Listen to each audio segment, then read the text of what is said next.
আরিয়ান কি করছিস রে পানিতে? এই যে গরমে পড়া এই গরমে এত গরম হ্যাঁ পানিতে আম খাচ্ছি। গরমে পানিতে আম খেয়েছি কেন? চুরি করাম।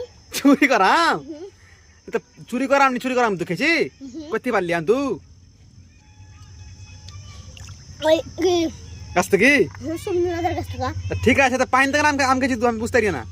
গরমে গরমে এত গরম ডাঙ্গাতে খেতে পারে না। কটা আম পেড়েছি তুই? দুটো। সব খেলিলি? একটা আছে। পানিতে আম খেয়েছি জানিয়ান তুই? তোর বিশাল ব্যাপার রে। মিষ্টি নাকি? মিষ্টি। চুরি করাম বলছি, চুরি করাম সত্যি চুরি করাম? মজা সুপার লাগছে নাকি? এক কামড় দিয়ে তাহলে। হুম।